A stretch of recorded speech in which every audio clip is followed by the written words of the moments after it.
Praise the Lord. Hallelujah. സ്തോത്രം സ്തോത്രം സ്തോത്രം സ്തോത്രം സ്തോത്രം സ്തോത്രം സ്തോത്രം. കർത്താവിൻ്റെ അതിപരിശുദ്ധമായ തിരുനാമം ഈ അനുഗ്രഹിക്കപ്പെട്ട പ്രഭാതത്തിൽ വാഴ്ത്തപ്പെടുമാറാകട്ടെ. പ്രിയപ്പെട്ട ദൈവമക്കളെ, നമുക്ക് ഒരുമിച്ച് 2025 മെയ് മാസം 19-ാം തീയതി ഹല്ലേലൂയ തിങ്കളാഴ്ച പ്രഭാതത്തിൽ കർത്താവിനെ ആരാധിക്കുവാനും കർത്താവിനെ സ്തുതിക്കുവാനും നമ്മുടെ സ്വർഗീയ പിതാവ് നമുക്ക് ഒരുക്കി തന്നിരിക്കുന്ന നല്ല സമയത്തിനായിട്ട് നമുക്ക് നന്ദിയോടെ സ്തോത്രം ചെയ്യാം. കരങ്ങളൊക്കെ ഒന്ന് ഉയർത്തിപ്പിടിച്ചിട്ട് നല്ല കർത്താവിനൊന്ന് സ്തോത്രം പറഞ്ഞേ. സ്തോത്രം സ്തോത്രം സ്തോത്രം സ്തോത്രം സ്തോത്രം സ്തോത്രം. കഴിഞ്ഞ പകൽക്കാലം മുഴുവൻ കർത്താവ് നമ്മളെ കാത്തു പരിപാലിച്ചില്ലേ? എത്ര അനുഗ്രഹിക്കപ്പെട്ട രീതിയിലാണ് കഴിഞ്ഞ പകൽക്കാലം കർത്താവ് നമ്മളെ സൂക്ഷിച്ചത്. നമ്മൾ മറന്നു പോകുമ്പോഴും കർത്താവ് മറക്കാതെ സൂക്ഷിച്ചു. നമ്മൾ അശ്രദ്ധരായിരുന്നപ്പോഴും നമ്മുടെ കർത്താവ് ശ്രദ്ധിച്ചു. നമ്മുടെ മുമ്പിൽ പല അനർത്ഥങ്ങൾ നമ്മൾ കാണാതെ കിടന്നപ്പോഴും കർത്താവ് അതൊക്കെ കണ്ട് നമ്മളെ അതിനകത്തു നിന്നൊക്കെ വിടുവിച്ചു. കർത്താവിനൊന്ന് സ്തോത്രം പറയാമോ? കർത്താവെ നന്ദിയോടെ സ്തോത്രം, നന്ദിയോടെ സ്തോത്രം അപ്പ, നന്ദിയോടെ സ്തോത്രം സ്തോത്രം സ്തോത്രം സ്തോത്രം. രാത്രികാലം നല്ല ഉറക്കം തന്നില്ലേ? എത്ര സ്വസ്ഥമായിട്ട് ഉറങ്ങുവാൻ കർത്താവ് സഹായിച്ചു. കരം ഉയർത്തിപ്പിടിച്ചിട്ട് പറ, കർത്താവെ നല്ല ഉറക്കം തന്നതിന് സ്തോത്രം സ്തോത്രം സ്തോത്രം സ്തോത്രം സ്തോത്രം. ആരോഗ്യത്തോടെ സൗഖ്യത്തോടെ രാവിലെ ഉണരുവാൻ കർത്താവ് സഹായിച്ചില്ലേ? കർത്താവിനൊന്ന് സ്തോത്രം പറഞ്ഞ് കരം ഉയർത്തിപ്പിടിച്ചുകൊണ്ട് പറ, കർത്താവെ അങ്ങനെ ഉണർത്തിയതിനായിട്ട് സ്തോത്രം, അങ്ങനെ ഉണർത്തിയതിനായിട്ട് സ്തോത്രം, അങ്ങനെ ഉണർത്തിയതിനായിട്ട് സ്തോത്രം. കർത്താവ് എന്നെ ഉണർത്തിയത് കർത്താവിൻ്റെ പദ്ധതിക്ക് ആകയാൽ സ്തോത്രം സ്തോത്രം സ്തോത്രം സ്തോത്രം. ഈ പകൽക്കാലം ക്രിസ്തയേശുവിൽ ഞങ്ങളെ ജയത്തോടെ നടത്തുന്ന ദൈവത്തിന് സ്തോത്രം. ആമേൻ. Thank you Lord. ഞങ്ങളെ ജയത്തോടെ ഈ പകൽക്കാലം ആമേൻ അത്ഭുതകരമായി ഈ പകൽക്കാലം നടത്തുന്ന ദൈവകൃപയ്ക്കായിട്ട് ഞങ്ങൾ സ്തോത്രം പറയുന്നു. കരങ്ങൾ ഉയർത്തി പറഞ്ഞ് കർത്താവെ സ്തോത്രം സ്തോത്രം സ്തോത്രം സ്തോത്രം സ്തോത്രം. ആമേൻ. ഹല്ലേലൂയ. ഞങ്ങളങ്ങേ ആരാധിക്കുന്നു, ഞങ്ങളങ്ങേ സ്തുതിക്കുന്നു, ഞങ്ങളങ്ങേക്ക് നന്ദി പറയുന്നു. അപ്പോൾ അങ്ങയുടെ കൃപയ്ക്കായിട്ട് സ്തോത്രം ചെയ്യുന്നു. സങ്കീർത്തനക്കാരൻ പറയുന്നു 18-ാം സങ്കീർത്തനം, എൻ്റെ ബലമായ യഹോവേ ഞാൻ കർത്താവിനെ സ്നേഹിക്കുന്നു. യഹോവ എൻ്റെ ശൈലവും എൻ്റെ കോട്ടയും എൻ്റെ രക്ഷകനുമാകുന്നു.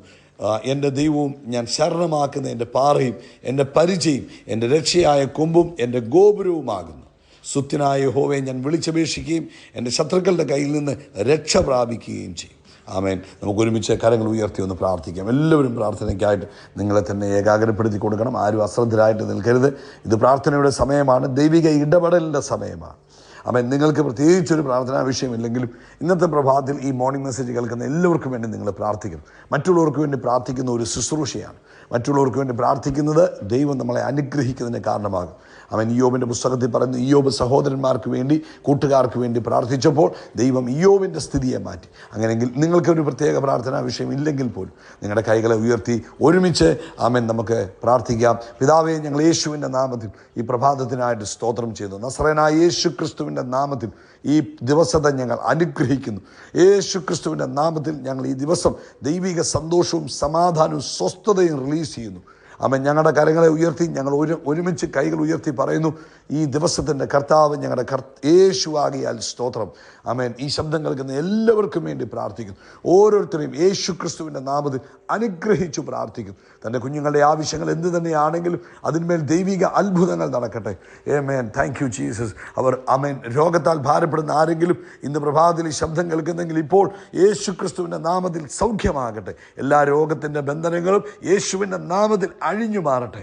ഹല്ലേലൂയ. സാമ്പത്തിക ബുദ്ധിമുട്ടുകൾ മാറിപ്പോകട്ടെ. ആമേൻ. ലോകവ്യാപകമായ ഒരു ഉണർവിന് കർത്താവെ ഇന്ന് പകൽക്കാലം ഞങ്ങളെ ഓരോരുത്തരെയും കർത്താവ് ഉപയോഗിക്കുന്നതിന് സ്തോത്രം ചെയ്യുന്നു. പരിശുദ്ധാത്മാവിന് വലിയ ഇടപെടൽ തൻ്റെ കുഞ്ഞുങ്ങളുടെ മേൽ ഉണ്ടാകട്ടെ. ഇത് കേട്ടുകൊണ്ടിരിക്കുമ്പോൾ ഇവർ ആത്മശക്തിയിൽ നിറയട്ടെ. ഇവരുടെ മേൽ ആത്മപകർച്ചയുണ്ടാകട്ടെ. ഇവർ പുതിയ കൃപകൾ പ്രാപിക്കട്ടെ. കർത്താവിന് വേണ്ടി വലിയ കാര്യങ്ങൾ ചെയ്യുവാൻ കർത്താവെ ഇവരെ ഒരുക്കുന്ന കൃപകൾക്കായി സ്തോത്രം. യേശുവിൻ്റെ നാമത്തിൽ ആമേൻ. സമാധാനം, സന്തോഷവും സ്വസ്ഥതയും ഈ കേൾക്കുന്ന ഓരോരുത്തരുടെയും ഉള്ളത്തിൽ നിറഞ്ഞു കവിയുന്നതിന് സ്തോത്രം. പ്രത്യേകിച്ച് ഹല്ലേലൂയ സ്തോത്രം. ആമേൻ. ബാലൻസ് പ്രോബ്ലത്താൽ ഭാരപ്പെടുന്നവർ നടക്കുമ്പോൾ ആടി പോകുന്നു. ആമേൻ. വോമിറ്റിംഗ് സെൻസേഷൻ ഉണ്ടാകുന്നു. ആ ബുദ്ധിമുട്ട് അനുഭവിക്കുന്നവർക്ക് വേണ്ടി ഞങ്ങൾ പ്രാർത്ഥിക്കുന്നു. യേശു ക്രിസ്തുവിൻ്റെ നാമത്തിൽ ആ ബുദ്ധിമുട്ട് അവരെ വിട്ടുമാറുവാൻ ഞങ്ങൾ കൽപ്പിക്കുന്നു. പൂർണ്ണമായിട്ട് സ്വസ്ഥമാകട്ടെ. അതുപോലെ ഹല്ലേലൂയ സ്തോത്രം.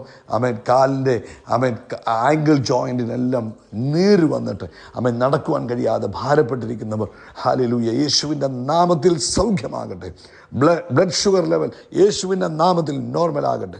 ആമേൻ. ബ്ലഡ് പ്രഷർ ലെവൽ യേശു ക്രിസ്തുവിൻ്റെ നാമത്തിൽ നോർമലാകട്ടെ. ദൈവിക അത്ഭുതം തൻ്റെ മക്കളുടെ മേൽ യേശു ക്രിസ്തുവിൻ്റെ നാമത്തിൽ ഇപ്പോൾ തന്നെ സംഭവിച്ചിരിക്കുന്നതിന് സ്തോത്രം. അതുപോലെ ജോലിയില്ലാത്തവരുണ്ട്, സാമ്പത്തികമായ ബുദ്ധിമുട്ടിലൂടെ പോകുന്നവരുണ്ട്, കുഞ്ഞുങ്ങളുടെ സ്കൂൾ ഫീസ് അടയ്ക്കുവാൻ കഴിയാതെ, ആമേൻ, അതുപോലെ കർത്താവേ ട്രാൻസ്പോർട്ടിൻ്റെ പൈസ കൊടുക്കുവാൻ കഴിയാതെ, അതുപോലെ വീടിൻ്റെ വാടക കൊടുക്കാൻ കഴിയാതെയൊക്കെ ബുദ്ധിമുട്ട് അനുഭവിക്കുന്നവർക്ക് വേണ്ടി ഞങ്ങൾ പ്രാർത്ഥിക്കുന്നു. യേശുവിൻ്റെ നാമത്തിൽ ഡിവൈൻ പ്രൊവിഷൻസ് ഉണ്ടാകട്ടെ, ദൈവിക പ്രൊവിഷൻസുകൾ യേശു ക്രിസ്തുവിൻ്റെ നാമത്തിൽ ഉണ്ടാകട്ടെ. അതുപോലെ കർത്താവേ, ഇന്ന് ലോകത്തെമ്പാടും കർത്താവിൻ്റെ വേലയിലായിരിക്കുന്നവരെ ഞങ്ങൾ ബ്ലെസ് ചെയ്യുന്നു. കർത്താവിൻ്റെ കൃപയും സമാധാനവും സന്തോഷവും അവരോടുകൂടെ ഇരിക്കട്ടെ. അവരുടെ വേലയിൽ ആയിരങ്ങൾ രക്ഷിക്കപ്പെടുവാൻ, അനേകർ ക്രിസ്തുവിലേക്ക് ചേർക്കപ്പെടുവാൻ ഇടവരട്ടെ. ആമേൻ. ഇന്ന് വൈകിട്ടത്തെ മീറ്റിങ്ങിനെ ഞങ്ങൾ അനുഗ്രഹിക്കുന്നു. ഈ മൺഡേ ബ്ലെസ്സിങ് മീറ്റിംഗ് ഏറ്റവും അനുഗ്രഹമായി തീരട്ടെ. ദൈവപ്രവൃത്തി കാണാൻ സഹായിക്കണം, അനേകർക്ക് അനുഗ്രഹമായി തീരുവാൻ സഹായിക്കണം. ഞങ്ങൾ ഒരുമിച്ച് ഇന്നത്തെ മീറ്റിങ്ങിനെ ബ്ലെസ് ചെയ്ത് പ്രാർത്ഥിക്കുന്നു, ക്രിസ്തു യേശുവിൻ നാമത്തിൽ തന്നെ. ആമേൻ, ആമേൻ, ആമേൻ. കർത്താവ് നിങ്ങളെല്ലാവരും ധാരാളമായിട്ട് അനുഗ്രഹിക്കട്ടെ. വലിയ ദൈവകൃപ നിങ്ങളുടെ എല്ലാവരുടെയും ജീവിതത്തിൽ നിറഞ്ഞു കവിയുമാറാകട്ടെ എന്ന് പ്രാർത്ഥിക്കുന്നു. പ്രത്യേകിച്ച് നിങ്ങൾ പ്രാർത്ഥിക്കണം, നിങ്ങളെല്ലാവരും ഇന്നത്തെ മീറ്റിങ്ങിൽ പങ്കെടുക്കണം, ഒരാൾ പോലും മിസ് ചെയ്യരുത്. നിങ്ങളുടെ ജീവിതത്തിൽ നിശ്ചയമായിട്ടും അനുഗ്രഹമാണ്, ഗ്യാരണ്ടീഡ് ബ്ലെസ്സിങ് ആണ് ഇന്നത്തെ മീറ്റിങ്ങിൽ നിങ്ങൾ പങ്കെടുക്കുമ്പോൾ നിങ്ങൾക്ക് ലഭിക്കുന്നത്. അതുകൊണ്ട് ഇന്ത്യൻ സമയം 9:30 നിങ്ങളുടെ മൊബൈലിനകത്തൊരു റിമൈൻഡർ സെറ്റ് ചെയ്ത് വെച്ചിട്ട് തക്ക സമയത്ത് ജോയിൻ ചെയ്യണം, താമസിക്കരുത്. കർത്താവ് നിങ്ങളെ അനുഗ്രഹിക്കട്ടെ. റോമാലേഖനം 12-ാം അധ്യായത്തിൻ്റെ 18-ാമത്തെ വാക്യമാണ് ഇന്ന് കർത്താവ് നമ്മളെ ഓർപ്പിക്കുന്നത്. റോമൻസ് ചാപ്റ്റർ 12 അതിൻ്റെ 18 വേഴ്സ് നമ്പർ 18. അവിടെ പറയുന്നത്, കഴിയുമെങ്കിൽ നിങ്ങളാൽ ആവോളം സകല മനുഷ്യരോടും സമാധാനമായിരിക്കും. അപ്പം maintaining a good relationship with all, എല്ലാവരുമായിട്ടും ഒരു നല്ല ബന്ധത്തിൽ പോകണം എന്നാണ് പരിശുദ്ധാത്മാവ് നമ്മളെ ഓർപ്പിക്കുന്നത്. ആമേൻ.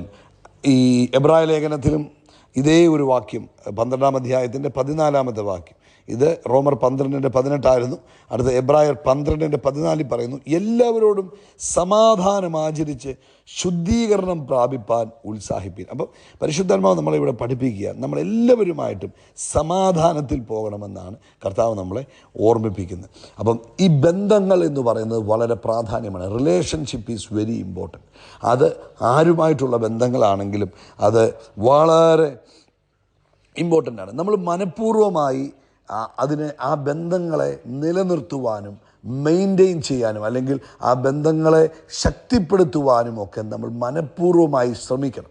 അപ്പം നമ്മൾ ഓരോരുത്തരും ശ്രമിച്ചെങ്കിൽ മാത്രമേ നമുക്ക് ബന്ധങ്ങൾ നിലനിർത്തുവാനും അതിനെ ശക്തിപ്പെടുത്തുവാനും കഴിയുകയുള്ളൂ. അത് കുടുംബാംഗങ്ങളുമായിട്ടുള്ള ബന്ധങ്ങളായാലും, സുഹൃത്തുക്കളുമായിട്ടുള്ള ബന്ധങ്ങളായാലും, സഹപ്രവർത്തകരുമായിട്ടുള്ള ബന്ധങ്ങളായാലും, സഭാംഗങ്ങളുമായിട്ടുള്ള ബന്ധങ്ങളായാലും, ആമേൻ, ആ ബന്ധം നിലനിർത്തുന്നതിനും ശക്തിപ്പെടുത്തുന്നതിനും ആമേൻ നമ്മൾ വളരെ ശ്രദ്ധാലുക്കളാകുകയും അതിന് നമ്മൾ പരിശ്രമിക്കുകയും ചെയ്യണം.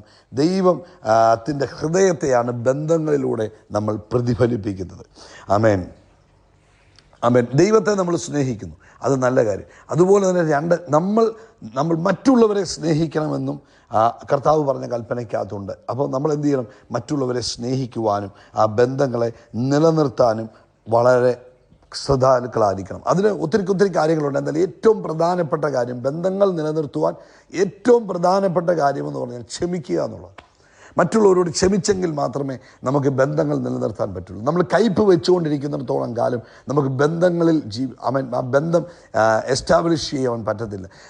ലോകത്തിലാണ് നമ്മൾ ജീവിക്കുന്നത്, പല ആളുകളോടാണ് നമ്മൾ ഇടപെടുന്നത്. അപ്പോൾ അവരുടെ ഭാഗത്തുനിന്ന് നമ്മളെ വേദനിപ്പിക്കുന്നതായോ വിഷമിപ്പിക്കുന്നതായോ പലതും ഒരുപക്ഷെ നമ്മുടെ ജീവിതത്തിൽ ഉണ്ടായേക്കാം. പക്ഷേ ഫോർഗീവ്നെസ്, ക്ഷമിക്കുവാൻ നമ്മൾ തയ്യാറായെങ്കിൽ മാത്രമേ നമുക്ക് ബന്ധങ്ങൾ നിലനിർത്താൻ കഴിയത്തുള്ളൂ. ബന്ധങ്ങൾ ശക്തിപ്പെടുത്തണമെങ്കിൽ, ബന്ധങ്ങൾ നിലനിർത്തണമെങ്കിൽ നമ്മൾ ക്ഷമിക്കുന്നവരായിരിക്കണം. ഒരുപക്ഷെ അവരിൽ നിന്ന് നമുക്കൊരു വേദന ഉണ്ടായിട്ടുണ്ടാകാം, അവരിൽ നിന്ന് നമ്മളെ വിഷമിപ്പിക്കുന്നതായ ചില അനുഭവങ്ങൾ ഉണ്ടായിട്ടുണ്ടാകാം. പക്ഷേ ഇത് നമ്മൾ മനസ്സിൽ വെച്ചുകൊണ്ടിരിക്കുന്നിടത്തോളം കാലം നമുക്ക് ബന്ധങ്ങൾ സ്ഥാപിക്കാൻ കഴിയത്തില്ല, ബന്ധങ്ങൾ ശക്തിപ്പെടുത്തുവാൻ കഴിയത്തില്ല. പക്ഷേ അത് നമ്മൾ ക്ഷമിച്ചെങ്കിൽ മാത്രമേ നമുക്ക് ബന്ധങ്ങൾ സ്ഥാപിക്കുവാൻ കഴിയുള്ളൂ, ബന്ധങ്ങൾ ശക്തിപ്പെടുത്തുവാൻ കഴിയുള്ളൂ. നമ്മളെ ദൈവം വിളിച്ചത് മതിലുകൾ പണിയുവാനല്ല, നമ്മൾ പാലങ്ങൾ പണിയുന്നവരായിരിക്കണം. മതിലുകൾ പണിഞ്ഞ് നമ്മൾ കെട്ടിയടച്ച് അതിനകത്തിരിക്കാനല്ല ദൈവം നമ്മളെ വിളിച്ചത്. നമ്മൾ മറ്റുള്ളവരുമായി കണക്ഷൻ ഉള്ളവരായിരിക്കണം, ബന്ധമുള്ളവരായിരിക്കണം. അപ്പോൾ ആരുമായിട്ടുള്ള ബന്ധത്തിനും നമ്മുടെ ഭാഗത്തുനിന്ന് നമ്മൾ മുൻകൈ എടുത്തെങ്കിൽ മാത്രമേ നമുക്ക് ബന്ധം സ്ഥാപിക്കുവാൻ പറ്റത്തുള്ളൂ. അപ്പോൾ അതിനകത്ത് ഏറ്റവും പ്രധാനപ്പെട്ടതായ ഒരു കാര്യമാണ്, ബന്ധങ്ങൾ നിലനിർത്തുന്നതിന് ഏറ്റവും പ്രധാനപ്പെട്ടതായ കാര്യമാണ് ക്ഷമിക്കുക എന്നുള്ളത്. സഹിക്കുക എന്നുള്ളത്. ക്ഷമിക്കുക, സഹിക്കുക, ഇത് രണ്ടും ഉണ്ടെങ്കിലേ നമുക്ക് ബന്ധങ്ങൾ നിലനിർത്താനും ബന്ധങ്ങൾ ശക്തിപ്പെടുത്തുവാനും കഴിയുകയുള്ളൂ. അതുകൊണ്ട് ഇന്ന് പ്രഭാതത്തിൽ മറക്കല്ലേ, ബന്ധങ്ങൾ നിലനിർത്തണമെന്ന് കർത്താവ് ആഗ്രഹിക്കുന്നു. അത് കുടുംബത്തിലുള്ളവരോടായാലും സമൂഹത്തിലുള്ളവരോടായാലും സഹപ്രവർത്തകരോടായാലും അതുപോലെ തന്നെ സഭയിലുള്ളവരോടായാലും എല്ലാം നമ്മൾ നല്ല ബന്ധം പുലർത്തണമെന്നും ആമേൻ ആ ബന്ധം ശക്തമാക്കണമെന്നും കർത്താവ് ആഗ്രഹിക്കുന്നു. പിന്നെ നിങ്ങൾ ബന്ധങ്ങൾ സ്ഥാപിക്കുമ്പോൾ ശ്രദ്ധിച്ചിട്ട് ആമേൻ ആരോടാണെന്നുള്ളത് വിവേകത്തോടും ദൈവിക പരിജ്ഞാനത്തോടും കൂടെ ചെയ്യുക. പക്ഷേ കർത്താവ് പറയുന്നു, നിങ്ങൾ കഴിവതും എല്ലാവരോടും സമാധാനം ആചരിക്കുക. ആമേൻ. നമുക്ക് പ്രാർത്ഥിക്കാം. കർത്താവേ, അങ്ങ് തന്ന വചനത്തിനായൊരു സ്തോത്രം. ഞങ്ങളുടെ ജീവിതത്തിൽ സകലരോടും സമാധാനം ആചരിക്കുവാനും നല്ല ബന്ധങ്ങൾ പുലർത്തുവാനും കർത്താവ് ഞങ്ങളെ സഹായിക്കണം. ഇന്ന് പ്രത്യേകിച്ച് ഈ ശബ്ദം കേൾക്കുന്ന എല്ലാവരും ആമേൻ ബന്ധങ്ങൾക്ക് വാല്യൂ ചെയ്യുന്നവരായി തീരട്ടെ. ഇവരോരോരുത്തരും റിലേഷൻഷിപ്പിന് വാല്യൂ ചെയ്യുന്നവരായി തീരട്ടെ. അതിനുവേണ്ടി ആമേൻ പരിശ്രമിക്കുകയും അവരാലാകുന്ന ഇൻവെസ്റ്റ്മെൻറ്റ് അതിന് ചെയ്യുകയും ചെയ്യുന്നവരായി തീരട്ടെ. അനുഗ്രഹിക്കുന്നു ക്രിസ്തുയേശുവിൻ നാമത്തിൽ തന്നെ. കർത്താവ് നിങ്ങളെ ഈ വചനത്താൽ അനുഗ്രഹിക്കട്ടെ. യേശു ക്രിസ്തുവിൻ്റെ നാമത്തിൽ നമ്മൾ ആകാശത്തിലെ നക്ഷത്രങ്ങൾ പോലെ കടൽ തീരത്തിലെ മണൽത്തരി പോലെ അത്യന്തം വർദ്ധിച്ച് പെരുകും. We are blessed. We are really blessed. We are permanently blessed and highly favored. God bless you. God bless you. God bless you.